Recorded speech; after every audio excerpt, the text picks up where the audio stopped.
नमस्कार। ब्रेक के बाद खबरों में एक बार फिर से आपका स्वागत है। मैं हूं हेमलता और खबरों की शुरुआत करते हैं राजधानी रांची से। रांची की चुटिया पुलिस ने ई रिक्शा लूटकांड का खुलासा करते हुए महज कुछ घंटों में ही 3 आरोपियों को गिरफ्तार कर लिया है। इसके साथ ही लूटी गई ई रिक्शा को FCI गोदाम के पास बरामद किया है।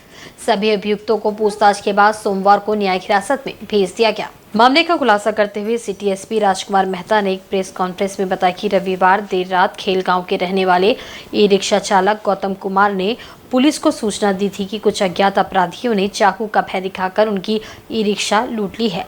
इस संबंध में सिटी SP के निर्देश पर DSP सिटी ने छापेमारी दल का गठन किया, जिसके बाद टीम ने कार्रवाई करते हुए 3 अपराधियों को गिरफ्तार कर लिया। पकड़े गए अभियुक्तों में बिहार के अरवल जिला का रहने वाला प्रकाश रंजन, बिहार के भागलपुर का किशन कुणाल सिंह और झारखंड के गोड्डा का रितेश कुमार रचक शामिल है। सिटी SP के अनुसार ये अंतर्राज्यीय गिरोह का है जो वाहनों की लूट व चोरी कर उन्हें बेच देता है। फिलहाल इनके अन्य सदस्यों के बारे में पता लगाया जा रहा है। देखिए, कल चुटिया रेलवे स्टेशन के पास से एक ई रिक्शा वाले को जो है रात्रि 12 बजे के आसपास जो है 3 लड़के चाकू दिखा करके इसके रिक्शा को लूट करके लेके चले गए थे।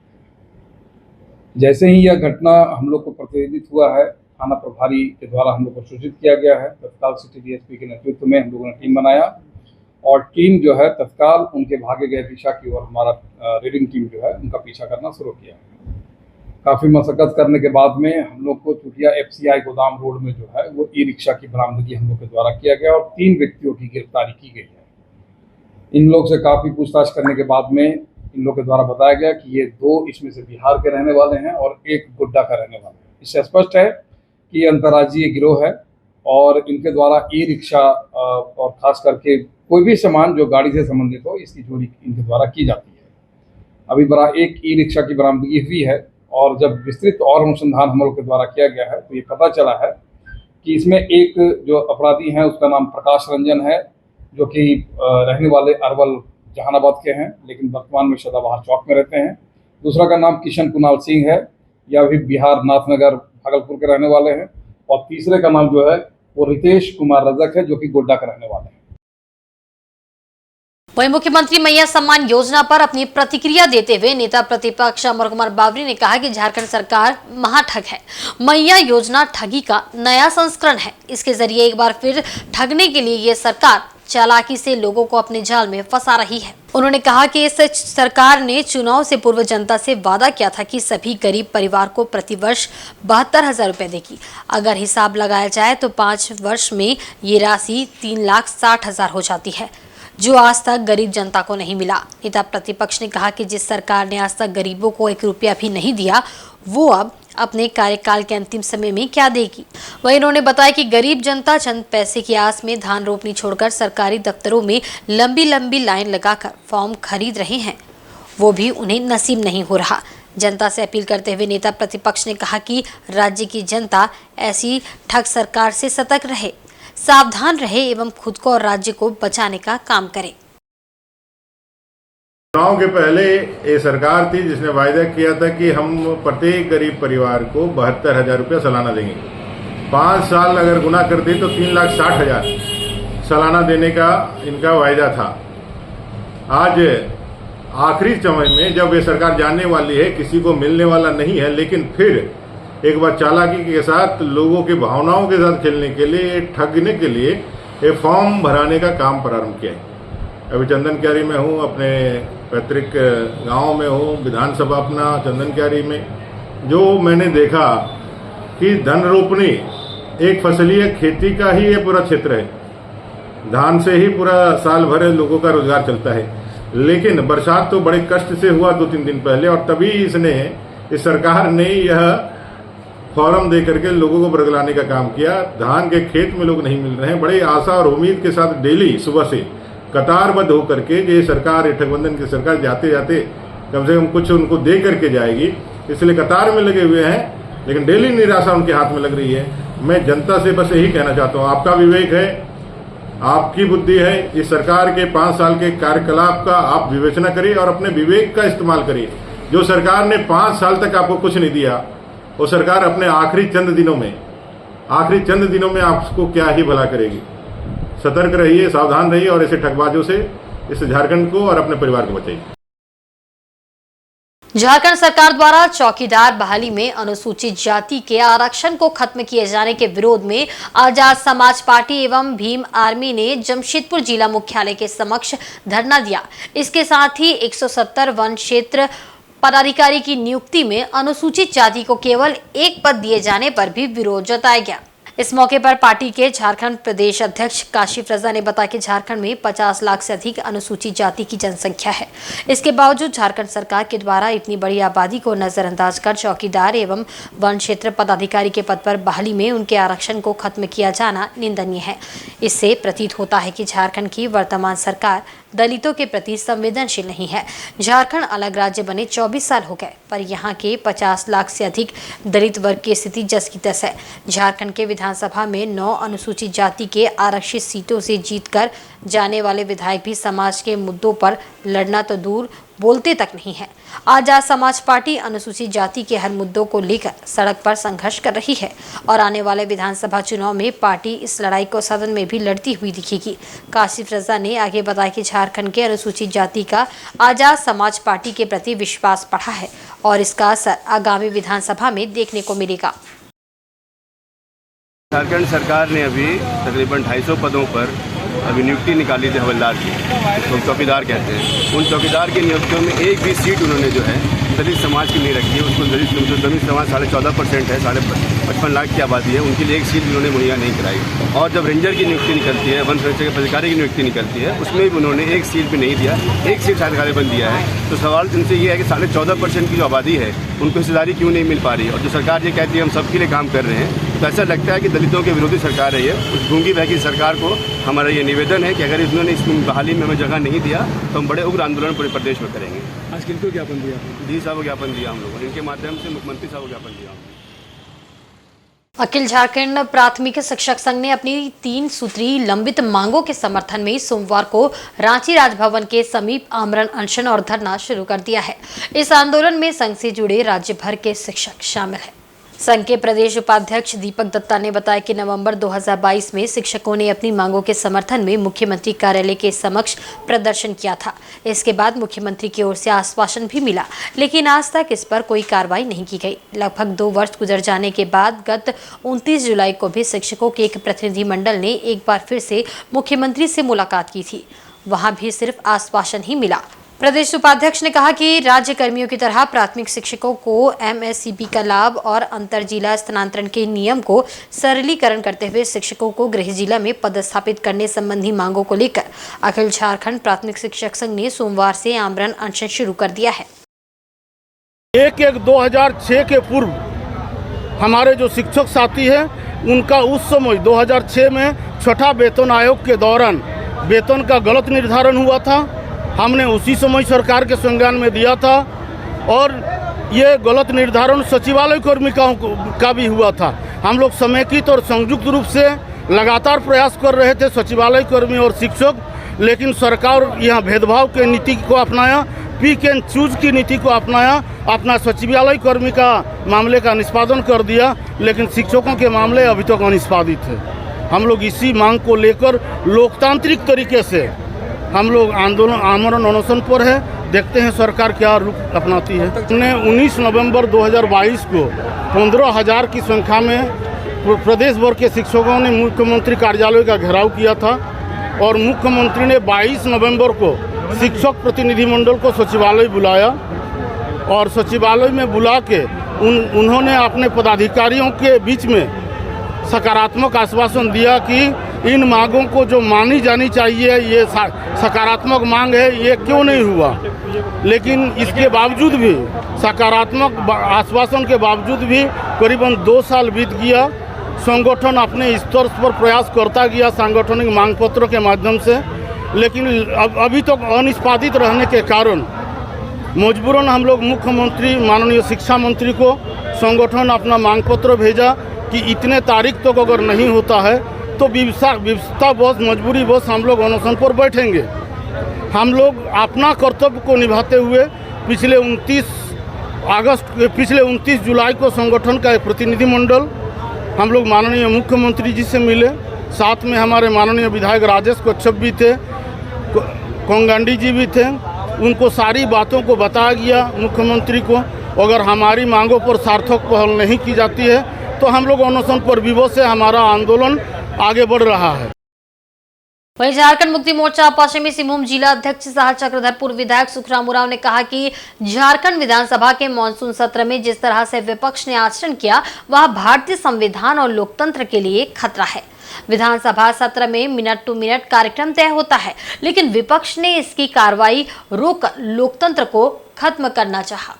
विपक्ष ने विधानसभा को हाईजैक कर लिया, जिसका झामुमो निंदा करता है। उक्त बातें विधायक ने चक्रधरपुर में आयोजित झामुमो जिला समिति की प्रेस कॉन्फ्रेंस में कही। उन्होंने कहा कि नियमितता सत्र की अवधि खत्म होने के बाद कोई नहीं रह सकता, लेकिन विपक्ष ने कार्रवाई तो होने नहीं दी और 2 बजे तक विधानसभा में रहे। इसके बाद विधानसभा अध्यक्ष ने सचिव से कहकर विधानसभा खाली कराया। इसके बाद रात भर वे लॉबी में रहे। ऐसा आचरण देश के लिए कलंक है, ये कभी नहीं होना चाहिए था। विधायक सह जिला अध्यक्ष ने कहा कि सत्र में मुख्यमंत्री के बोलने से विपक्ष का नेता पहले बोलता है और सदन चलने नहीं दिया गया। सुखराम उरांव ने सांसद निशिकांत दुबे और चक्रधरपुर के पूर्व विधायक को भी आड़े हाथों लिया। कहा कि लोकसभा सांसद निशिकांत दुबे ने संथाल परगना को केंद्र शासित प्रदेश बनाने की मांग की है। ऐसे व्यक्ति पर देशद्रोही का मुकदमा होना चाहिए, क्योंकि यहाँ समाज को बांटने की बात हो रही है। खुद को अनुशासित कहने वाली भाजपा पूरी तरह से असभ्य भाषा का इस्तेमाल करती है। पिछले दिनों विधानसभा क्षेत्र अंतर्गत 50-60 करोड़ की योजनाओं का टेंडर हुआ। इसके विरोध में पूर्व विधायक ने ईडी सीबीआई विभाग को पत्र दिया है। ये पत्र और सड़क की सूची लेकर उन गांव में जाएंगे।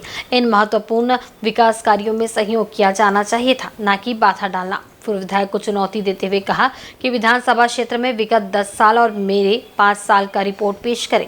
विधायक ने कहा कि सब जानते हैं कि संथाल परगना बॉर्डर में घुसपैठियों को रोकने के लिए बीएसएफ तैनात है। फिर भी अगर घुसपैठ हो रही है तो उनका तंत्र ही जिम्मेदार है। आगामी विधानसभा चुनाव में भाजपा के सर्वे में उसे सिर्फ 5-20 सीट दिखा रहा है। देश में पहली बार ऐसा देखा गया कि देश में आज तक ऐसा कभी घटना नहीं घटी थी, जो पिछले दिन पूरे विधानसभा को एक तरह से हाईजैक कर लिया, किडनैप कर लिया, बोलेंगे एक तरह से बोला जाए तो। और उस सबसे महत्वपूर्ण बात यह है कि उसको एक लाइन और भी जोड़ दिया है कि वहाँ बांग्लादेशी लोग घुसकर आदिवासी लड़कियों से शादी करके यहाँ पर जो है यहाँ का मतलब जो है झारखंड का निवासी बन जा रहा है। तो क्या आदिवासी को बार बार मतलब क्या हम एक तरह से बोले तो आदिवासी लोग को गाली नहीं दे रहे लोग। आदिवासी लोग इतना गिरा हुआ इंसान है कि कोई भी आएगा बांग्लादेश से आएगा कि कहीं से भी आएगा तो आदिवासी लोग शादी करता है क्या? आदिवासी लोग ही शादी करता है? आदिवासी औरत लोग ही इतना गिरा हुआ इंसान है क्या? हाँ, अभी हम बोले तो बुरा लगेगा आप लोग को भी। शत्रुघ्न सिन्हा की बेटी किससे शादी की? आप लोग जानते मुस्लिम शादी की। तो कितने लोग उस समुदाय के लोग बोला बात को। ऐसे कई उदाहरण आपको हम दे सकते हैं, लेकिन केवल आदिवासी इतना सस्ता, इतना कमजोर समझ के अगर आदिवासी को अगर बोलेगा आदिवासी लड़की लोग कल मुस्लिम से शादी कर रहा है, आदिवासी लड़की लोग मुस्लिम शादी कर रहा है, ये विषय को लेके हम लोग आने वाला दिन चुनाव में होगा, हम लोग गांव तक जाएंगे बात को लेके। लेकिन एक टारगेट लेके संथाल और कोल्हान ये जेएमएम का गढ़ माना जा रहा है, तो ये टारगेट लेके इसको एक तरह से संथाल को टारगेट लेके घुसपैठियों के खिलाफ में घुसपैठी कर जेएमएम जो घुसपैठी कर रहा है। ये लोग कहना है कि जो घुसपैठी हो रहा है और राज्य सरकार कुछ भी नहीं कर पा रहा है। वह रांची स्थित राजभवन के समीप पूर्व निर्धारित कार्यक्रम के तहत सोमवार को झारखंड प्रदेश सीएनजी ऑटो चालक महासंघ, ऑटो चालक यूनियन और ई रिक्शा यूनियन ने संयुक्त रूप से धरना प्रदर्शन किया। इसके उपरांत संयुक्त संगठन के प्रतिनिधि मंडल ने प्रमंडलीय कमिश्नर से मिलकर आरटीए द्वारा थोपे गए काला कानून के विरोध में ज्ञापन सौंपा। इस पर कमिश्नर ने बताया कि आरटीए द्वारा लागू किए गए सभी कानून को अगली बैठक तक के लिए स्थगित कर दिया गया है। इस विषय पर आगे बैठक के बाद ही कोई कार्रवाई की जाएगी। ज्ञात हो कि ई रिक्शा को 3,000 से 25,000 तक फाइन रांची नगर निगम के द्वारा काटा जा रहा है। इस संदर्भ में पूर्व में नगर आयुक्त से महासंघ ने मुलाकात की थी। उन्होंने इस पर रोक लगाने हेतु आश्वासन दिया था, परंतु अभी तक इस संबंध में कोई कार्रवाई नहीं हो सकी है। ट्रैफिक पुलिस के द्वारा अभी भी ई रिक्शा चालकों को प्रताड़ित किया जा रहा है। हालांकि आश्वासन के बाद ऑटो और ई रिक्शा चालक के यूनियन ने सर्वसम्मति से पूर्व निर्धारित हड़ताल को वापस लेने का निर्णय लिया। एक दिवसीय धरना कार्यक्रम था और धरना कार्यक्रम झारखंड प्रदेश सीएनजी ऑटो चालक महासंघ, झारखंड प्रदेश रांची जिला ऑटो चालक यूनियन और रांची जिला ई रिक्शा चालक यूनियन के संयुक्त आज एक दिवसीय धरना राजभवन में हम लोग दिए और जो 17 रूट और 113 रूट निकाला है, इसका विरोध सभी ऑटो चालक रिक्शा चालक पुरजोर किया गया, मगर 5 प्रतिनिधियों द्वारा नगर कमिश्नर से मिलने के परिवहन कमिश्नर से, तो उन्होंने आश्वासन दिया कि जो ये रूट निकाला है इस पर अभी कोई विचार अभी लागू नहीं नियम किया गया है और जो परमिट का मामला है जो बढ़ाने का, वो परमिट अभी नहीं बढ़ाएंगे, लेकिन अभी जैसे जो चल रहा था उसी टाइप से अभी परिचालन करेंगे, जो भी ऑटो हो रिक्शा हो। और अभी जिला प्रशासन एक बैठक भी करेंगे, उस बैठक के बाद क्या निर्णय होता है नहीं होता है उस पर फिर हम लोग गंभीरता से विचार करेंगे। वहीं national institute of technology Adityapur में इस साल रिकॉर्ड प्लेसमेंट दर्ज किया गया है। हालांकि पिछले साल के मुकाबले प्लेसमेंट की संख्या कम है। यहां की कंप्यूटर साइंस एंड इंजीनियरिंग की छात्रा सृष्टि चिरानिया को अमेरिकी कंपनी रूब्रिक ने 1.23 करोड़ रुपए के पैकेज पर लॉक किया है, जबकि ऑस्ट्रेलिया की कंपनी एटेलसियन ने संस्थान के 6 विद्यार्थियों को 82 लाख सालाना पैकेज के साथ कैंपस चयन किया है। इस साल एनआईटी में प्लेसमेंट के लिए 673 विद्यार्थियों ने रजिस्ट्रेशन कराया था, जिसमें 631 विद्यार्थियों को नौकरी मिली है। इस साल 93.76 विद्यार्थियों को नौकरी मिली है। सोमवार को एनआईटी के प्रशासनिक भवन में आयोजित पत्रकार वार्ता में इसकी जानकारी देते हुए निदेशक गौतम सूत्रधार ने कहा कि संस्थान 100% प्लेसमेंट की ओर बढ़ रही है। संस्थान की तानिया सिंह, अपूर्व सिन्हा, आदर्श कश्यप, अर्पित कुमार, शुभम कुमार और राहुल पांडे को 42 लाख रुपए प्रति वर्ष के पैकेज के साथ ऑस्ट्रेलिया की कंपनी एटेलसियन ने लॉक किया है। प्लेसमेंट के लिए पंजीकृत 673 छात्रों में से 311 छात्रों ने 10 लाख रुपए से अधिक के ऑफर प्राप्त किए हैं। 70 छात्रों को 20 लाख से अधिक, 37 छात्रों ने 30 लाख और 11 छात्रों ने 50 लाख रुपए से अधिक के ऑफर प्राप्त किए हैं। इनमें एक सराहनीय औसत वेतन 12.63 लाख रुपए प्रति वर्ष है। कैंपस कराने वाली कंपनियों में अमेजन, आर्कर, Atlassian, Samsung, Intuit, Tata steel और कई टाटा सहायक कंपनियां, Flipkart, Ninjacart, Schlumberger, Qualcomm, ICICI bank, Aditya Birla group, Reliance, Adani powers, Vedanta आदि शामिल है। These are almost 40 plus K, but average is 12.6. It is better than the last year. Am I correct? Last year से better है, ये थोड़ा सा you can say is one of the good thing. Even last year में जो highest था उससे भी this time में highest ज़्यादा है. And median mode में जो है that is 9 lakhs per annum. Median में जो student लोग मिल रहा है. Even I think it is also better than last year. Last year it was 7 point or 8 point something. Yes, sir. तो this time हम लोग का yes more than 10%. So this time already started, already 5 companies approached us and full August is packed. That much I can say. वहीं जमशेदपुर के सिद्धगोड़ा थाना अंतर्गत Agrico workers flat के बंद पड़े एक फ्लैट से पुलिस ने भारी मात्रा में अवैध शराब बरामद किया है। सूचना मिलने पर उत्पाद विभाग की टीम भी मौके पर पहुंची और शराब को जब्त कर लिया। हालांकि इस मामले में किसी की गिरफ्तारी नहीं हुई है। मिली जानकारी के अनुसार एग्रीको वर्कर्स फ्लैट के फ्लैट संख्या 128 पर पिछले दिनों किसी अज्ञात व्यक्ति के द्वारा कब्जा कर लिया गया था। इसे टाटा प्रबंधन के द्वारा खाली कराया गया था। कंपनी प्रबंधन को दोबारा शिकायत प्राप्त हुई थी कि किसी के द्वारा फिर से इस फ्लैट का ताला तोड़कर अपना ताला लगा दिया गया है। इसकी जानकारी मिलने पर कंपनी के सुरक्षाकर्मी वहां पहुंचे और अवैध ताला को तोड़ा, जिसके बाद उन्हें अवैध शराब का भंडारण वहां नजर आया। सुरक्षा कर्मियों ने तुरंत ही इसकी सूचना स्थानीय सिद्धगोड़ा थाना एवं उत्पाद विभाग को दी। मौके पर थाना के पुलिस पदाधिकारी एवं उत्पाद विभाग की टीम पहुंची और शराब को जब्त कर लिया। फिलहाल पुलिस मामले की जाँच कर रही है। दरअसल कंपनी का कई क्वार्टर जो है अवैध रूप से कब्जा करके लोग रह रहे हैं। ऐसी परिस्थिति में ये लोग जो है कई क्वार्टर्स को खाली कराए भी हैं, पुलिस का भी सहयोग लिए हैं। ये 100 वर्कर्स फ्लैट में 128 नंबर जो है ये क्वार्टर कुछ दिन पहले खाली कराए थे, तो इनके बताए अनुसार वो ताला फिर से तोड़ दिया गया था और किसी के द्वारा अपना ताला लगा दिया गया था। जब इसको पुनः खाली कराने आया गया तो इसके अंदर देखा गया कि काफ़ी मात्रा में शराब की बोतल और ये सब 26 लगभग हमको लगता है लगभग 3 लाख रुपये का शराब उसमें रखा हुआ था।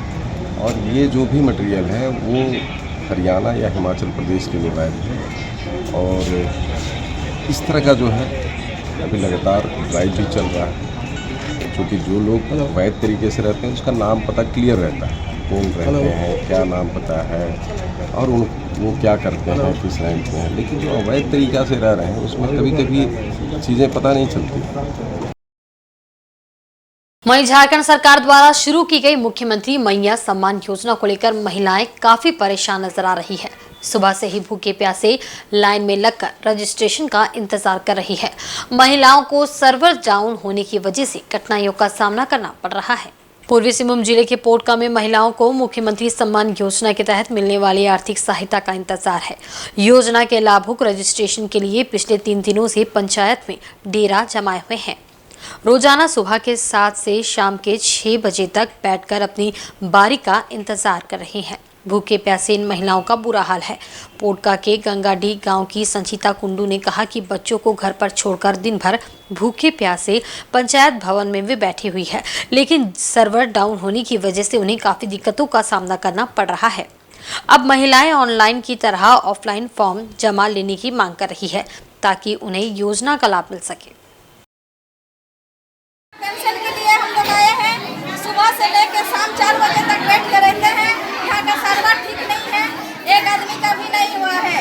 अब दिन रोज से हम लोग घूम रहे हैं, इसका व्यवस्था किया जाए। ऑनलाइन से अगर नहीं हो रहा है ऑफलाइन में जमा होना चाहिए। ऑनलाइन में नहीं जमा हो रहा तो ऑफलाइन में करना जरूरी है। हम लोग 10 बजे से आके 4 बजे तक यहाँ पर रह रहे हैं, कोई काम नहीं हो रहा, बैठ के सारा दिन से परेशान हो रहे। खाना वाना सब छोड़ के बाल बच्चा को घर में रह के हम लोग आ रहे हैं यहाँ पर। घर में भी परेशान और यहाँ भी परेशान। वहीं जमशेदपुर के टाटा मोटर्स वर्कर्स यूनियन कार्यालय में सावन के 3री सोमवारी को भगवान भोलेनाथ का रुद्राभिषेक अनुष्ठान का आयोजन किया गया।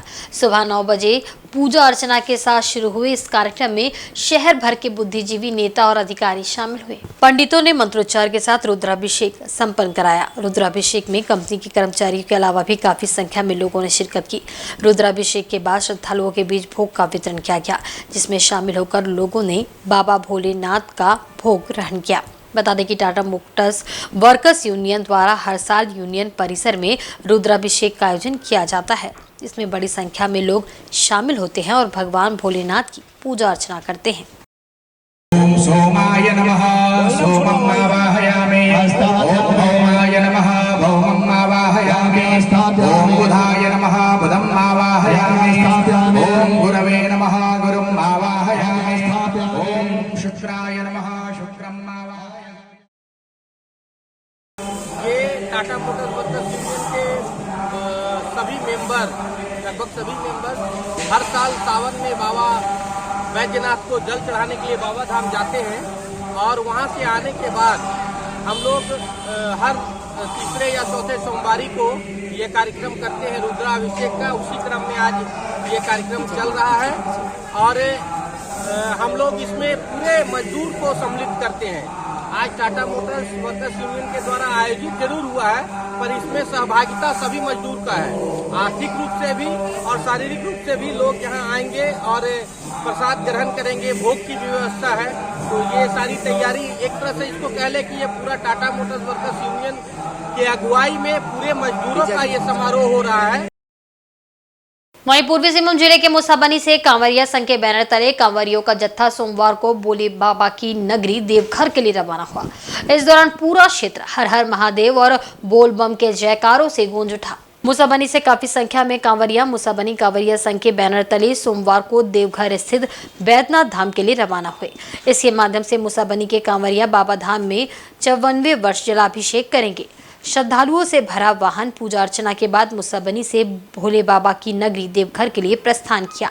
इस मौके पर सभी कांवरियों ने बोलबम का नारा लगाया। कांवरिया शत्रुघ्न प्रसाद ने बताया कि बाबा बैद्यनाथ धाम में जलाभिषेक कर क्षेत्र की सुख समृद्धि के लिए कामना करेंगे।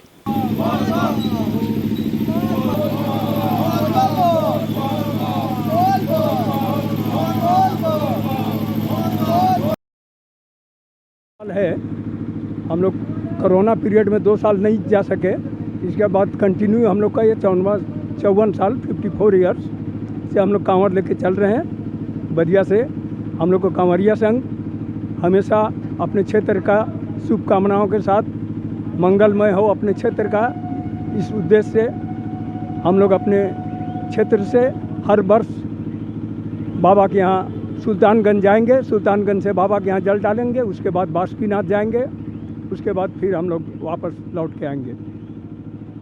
विशेष बस धन्यवाद। और आज के बुलेटिन में बस इतना ही। कल फिर हाजिर होंगे कुछ नई खबरों के साथ। तब तक देखते रहिए इंसाइड झारखंड न्यूज़। नमस्कार।